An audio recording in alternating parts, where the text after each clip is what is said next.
Hey there. I got a question. Somebody wanted me to post about mental illness, real trauma, stuff like that. Um, from a Christian point of view, but how do you deal with these things practically? Um, and I was just thinking about it because I have benefited from therapy, cognitive therapy, at different times. Um, I believe in cognitive therapy. Uh, and doing whatever's necessary to break your ruts in your thinking, because I believe that most of our problems come from a combination, like internal problems, uh, a combination of chemistry and, even more importantly, probably, is thinking. And ultimately, we want to think according to the truth of who we are in Christ. So, what we believe, that really does have an effect on our moods, which in turn affects our biochemistry, and our biochemistry can also affect our moods. And you can get in a feedback loop where you're just feeding all the negative, toxic stuff in your chemistry.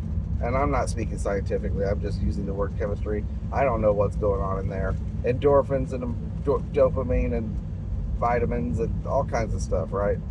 Uh, there's a lot going on that can get out of whack. And, you know, I saw somebody asking Eliezer again about discerning the body and judging ourselves, and people being weak in 2 Corinthians, where he talks about some of you are weak or even dying, or 1 Corinthians. What he's talking about there is not a judgment from God, a punishment from the Lord that he's killing people in the meetings because they're not behaving right or they have some unconfessed sin. No, the sin was they failed to discern the body, which means that they didn't know how to distinguish between true and false believers, and they received false apostles in their midst who claim to be representatives of Christ, claim to be from Jerusalem, claim to be aligned with God's will, and we're bringing them into bondage. And at a time, again, I did a teaching on this, but we can't imagine what it would have been like to live in the first century church during the time of the living apostles, right after the resurrection of Christ, believing he's coming back, and there's real signs of power being demonstrated. People remembered Ananias and Sapphira falling at the feet of the apostle Peter. It it put fear in the whole city, believers and unbelievers alike, and it was a demonstration of the power of the gospel and the authority given to Christ that the Jews had associated with Moses and the law. It was a demonstration that was not typical of how God deals with his children and discipline. It was a demonstration of authority to show the government behind the gospel. Um, and so, but the false apostles were taking advantage of people's tendency to exalt the flesh over and not understand truth, to say, hey, we're from Jerusalem. I knew Peter. I was there when the miracles happened, and I got that same mantle of power on me, and you better watch out if you're not obedient. Well, I see people who are a complete mess today, and I've been a complete mess before, about our inward state, having all kinds of condemnation, not wishing we hadn't even been born if we're this bad, because we bear all this condemnation and say believe all Satan's lies. You're just darkness is reserved for you forever, and all these different things that he throws at us, seemingly from the scripture. Well, these false apostles are telling the believers that they're disobedient for abandoning Moses and the law, and they have the power to execute judgment. And if you speak against them, touch not my anointed. I've been in charismatic church for the first 8 years of my Christian life, and I had regular anxiety attacks for fear, real anxiety attacks. I'm not just like exaggerating. It was contributing to ruining my marriage uh, and my health. But I was having anxiety attacks for fear of being in disagreement with the pastor because he was God's anointed, and I was seeing the truth in the Word about justification by faith and reading Luther and uh, starting to get a little free in my conscience and see some ground of eternal security. And then he would say things that I would disagree with, and I would fall into a panic because touch not my anointed and he's the man of God. And not only that, but I got in trouble because the church decided I was a false teacher and a false prophet, and I tried to stay for years humbly submitting myself and obeying to prove to them that I was not, because I believed that that was the move of God. And even if I was right doctrinally about justification by faith, which I was seeing in glimpses, I could be wrong with them, and I could die and go to hell. You know, it was an existential threat. Well, multiply that times 500, and you've got the early church in terms of intensity. You got these false apostles that are pretending to do great signs and miracles, and you actually believe that they've been commissioned by Jesus Christ himself to come and punish you and lord it over you, slap you in the face, as Paul said. They're discrediting Paul's ministry so that none of the beneficial truths you're getting from him are really benefiting you because you're believing these lies. Well, it was producing anxiety attacks. It was producing sickness. It was producing weakness. It was producing heart conditions. Their health was not like ours today. The lifespan was much shorter.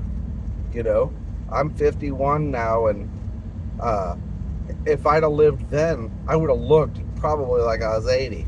You know, I don't look so great now, but I would have looked really bad then. I wouldn't survive it. I would be dead.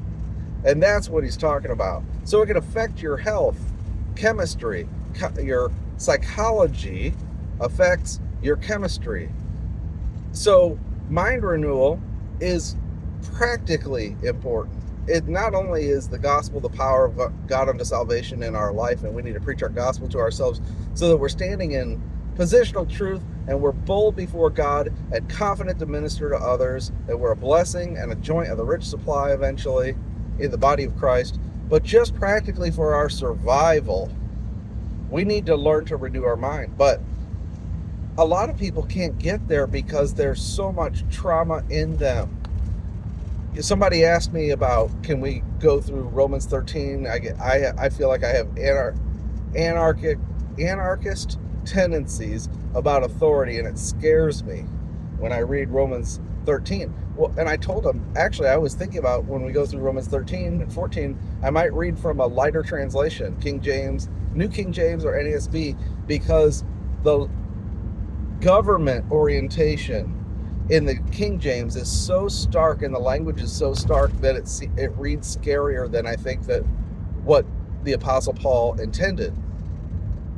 But I was telling this person that, you know, a lot of times, because I used to have problems with authority figures, I guess I probably still do, you have a shame complex because of verbal abuse and your upbringing that makes you feel like you're naughty all the time. So when you see an authority figure, you get hit with a wall of shame.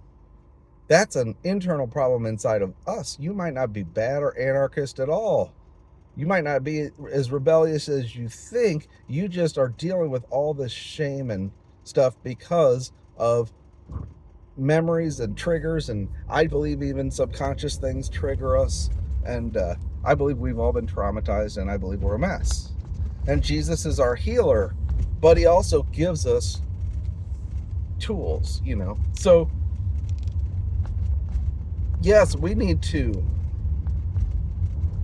renew our mind, but for some of us, it's a little journey to get to that point, because even our reading of the word, we're just not open, because we've got so many things moving inside of us that trigger defense mechanisms that warp the way we see the truth, or hinder or veil us so that we can't see it. So I am an advocate in some cases of cognitive therapy.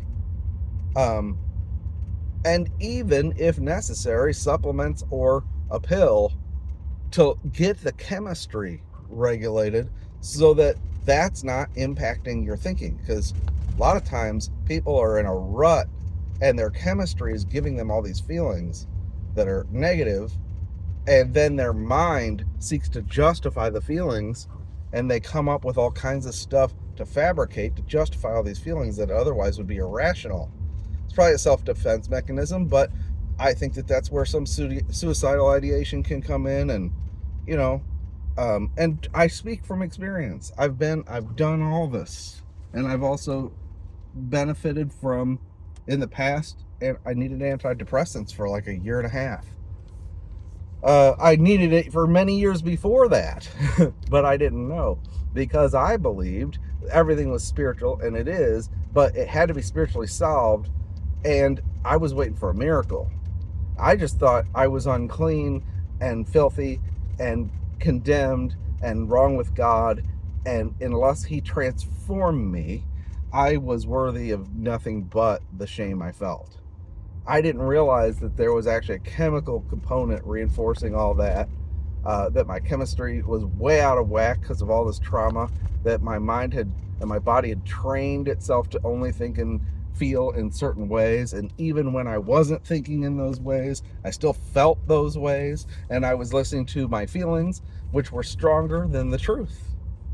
Okay, so in my view, my view of the truth was, I was seeing through a glass darkly and little bits and pieces at a time, and I didn't have the whole picture, so I really couldn't be fully renewed in my mind, and there was no one teaching anything other than what I read in the books of dead people and in Romans, and tried to figure it out while thinking I was in rebellion for disagreeing with the institutional system. I was a mess. Well, eventually, a marriage later, after my life fell apart because of all this, my second wife just had more understanding of these kind of things and encouraged me to get some help, and I did. So I sorry, somebody's looking at me. He's like, who's he talking to? This is weird. It's not that weird. Everybody's on their phone. So I did. I got some cognitive therapy and revisited some of the things in my childhood that had happened, and reframed the way I was thinking about some of those things. I had a weird view of some of the events in my past that were really bad, but I was reinforcing their power by the way I was seeing them from my limited perspective, and I wasn't looking at the bigger picture. Now, everybody has their own personal stuff. I'm not going to get into all that right now, but I think that that's beneficial. It unlocked and made my mind more flexible to view some of these things. Okay? That's important. Now, why doesn't God just do a miracle? Because Jesus is the healer about these things. Well, I believe when it comes to deep-rooted trauma, He can't just do a miracle and erase things without us processing something intellectually and in our understanding, because it takes away from who we are. Our personality is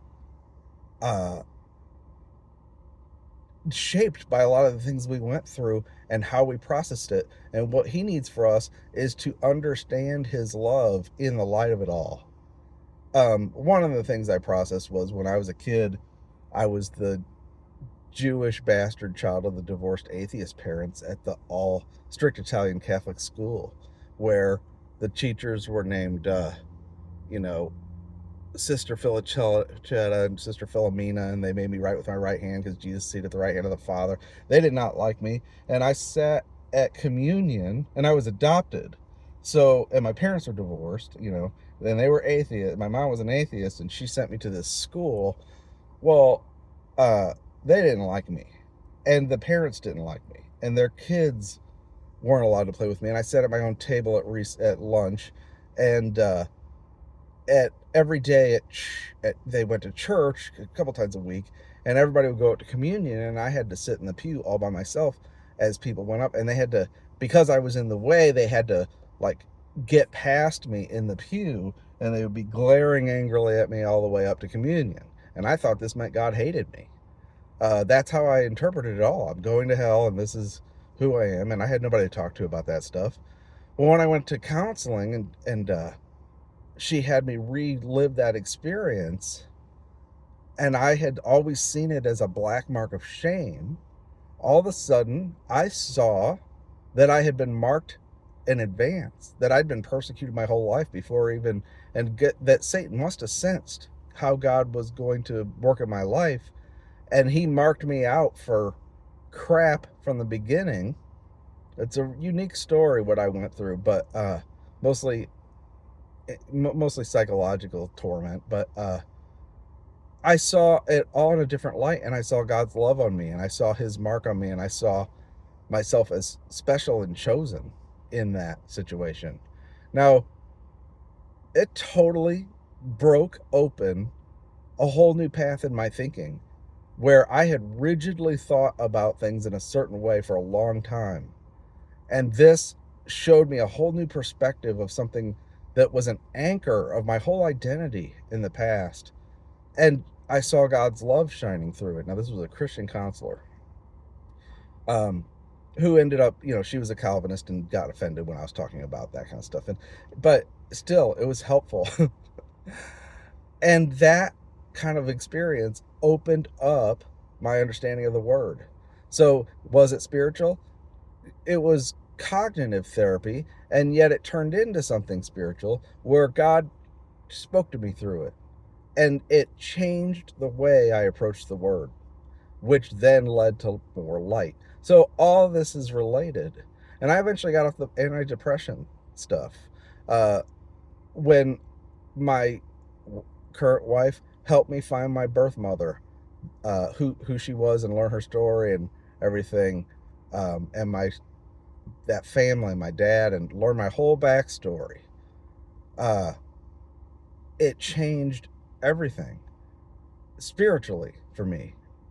What? I thought only encounters with Christ. Yeah, but I was veiled because of the strong emotional baggage I was carrying, and no, he couldn't just heal that and take it away magically without damaging, number one, who I was, and also, number two, erasing this understanding I gained of who he is in my life, and this glimpse I got of his love that I wouldn't trade for anything. The comforts I received. So Paul says, he comforts us. He's the God of comforts, and he's the Father of mercies and the God of all comfort, and he comforts us in our afflictions so that we may be able to comfort others with the comforts that we have received from God. There's no way he can produce tender vessels who can help people see the truth in a nuanced way unless they go through the process, and yeah, there are thorns with the roses, and this life is full of sorrow and bitterness, but the comforts we can receive from him are eternal, but it's holistic. I believe he is holistic, and I believe he created science. I believe he created this universe to work the way it does. And yes, we're fallen, and we shouldn't measure everything by how we see things today, but certain rules apply, and certain things about, they have learned things about our chemistry, and they know how to adjust some of that, and they have learned things about how we are put together emotionally, and they can help us with that. I've even gone to atheist counselors. I don't bring up my religion really into the thing, but sometimes there's practical ways that you're thinking that are keeping you in a rut and also keeping you from being able to see the truth. And God can use all of this. None of it's helpful unless God's using it. And I'm not advocating going into anything against your conscience or anything mystical or opening the doors to, opening Pandora's box and getting into yoga. And I'm not talking about that. But some people, I feel like you've just been so isolated for so long watching fear porn, and you shut your life down and you've been passive. And you haven't been able to address some of the things that have held you back, and you're just miserable. and you know what the word says, but for some reason it just doesn't feel real to you ever. Well, it's because you've got a wall up, most likely, that's trauma, rooted in trauma. And I encourage you, and I'm saying this kind of in response to a whole bunch of things I'm seeing it say, said to Eliezer, the AI thing on my, people are looking for help. And I gotta moderate that and say, I'm gonna have to put a filter in place where there's certain questions that system is not designed to answer. It's a theological uh, study tool, not a existential crisis solver. Um, and luckily, I haven't seen it say anything except point to Christ. But there's liability wise, it's got to be, uh, you know, I'm sorry, I'm not a counselor. Here's a number. Here's, uh, or just some blanket message about, I got to look into that. How do people handle this? But I log all the queries and I can see all that, and I keep a close eye on how things are going. And when I've seen it answer weird in the past, I would take it offline until I fixed it. Um, it was so frustrating for a long time, but now things are in place where I'm been very comfortable with the answers it's giving for quite some time now. Uh, and I do want to do another video to talk about that tool. Um, and talk about where we are with AI right now versus where things will go and what the doomer fears are. I think we need to be aware of all that stuff while also understanding the technology, understanding where we are right now and seeing the difference. Because some of this stuff is so useful and beneficial, and I believe is even according to God's design. Um, but people are very bored with technical stuff. But I'm gonna try to make it interesting. We'll see what I can do. But meanwhile, my answer to how do Christians deal with trauma, I think with with the understanding that God is sovereign, He's protected me, He has uh, preserved me, He's ordered my steps, He goes before and behind me, His hand is upon me, He's working all things together for my good, and Christ is head over all things to the church. I'm safe in His hand to look at things that maybe I felt like I shouldn't even look at. That's just flesh. I shouldn't. Yeah, it's flesh. It's all crucified. It's all death. And in a sense, we forget that which lies behind. But sometimes we can't because of things in us. Paul eventually had to discern that the thing that he was praying for was a thorn in the flesh that God had given him. And he came to that realization after much struggling. The messenger from Satan sent to buffet me, and he learned, and God told him, my power is perfected for you uh, in your weakness, and it tabernacles over you, and this is how my life is released, and this is how your ministry works. Okay, that was a deep understanding that came from a understanding of his own limitations, a nuanced understanding of who he was, what he could control and what he couldn't, what God was going to do and what limits he put in place in terms of not just going to miraculously take that thing away. That didn't come overnight. Okay, so I believe Paul was a self-aware person who really did know himself and knew the roots of his feelings and experiences. And I think that Christians have been taught that you're not supposed to really reflect like this. I'm not encouraging group therapy and calling it fellowship. I'm talking about see a professional. There are professionals who are equipped not to fix you, but to help you understand yourself by listening to yourself talk about the things you've gone through and then challenging some of your views. That's what I think. Now, you could totally disagree with me. It's fine. Uh, but I think that there's a few people who are actually asking for help in coded ways that need permission from Jesus to go and get some help. And I think that we have that. We do. All right. Hopefully this won't get a whole bunch of backlash. Comment, like, and subscribe if you like this video. But comment, please. The algorithm needs to see engagement or it won't continue to recommend me. And I know people are busy and our eyes are just full of what's going on in the world. And But I do hope you'll take time to engage here. I've not been very good at responding to emails and comments lately. I just getting out of wedding season, and my health has been taking a hit and stuff like that. So, but I'm trying to get back here. The Hebrews devotional is almost done. I will read a couple entries of that hopefully later today or this week, so you can get a taste of it. I think people are going to enjoy it. The Preaching the Gospel to Yourself devotional is a controversy-free, edifying book that you could give to people, the first volume. And I know people who bought 50, 60 of those and gave them out and saw people's lives changed. And Hebrews will be on the same track. Volume 2 is focused on the high priesthood of Christ and his service to us, and it's edifying. All right, take care.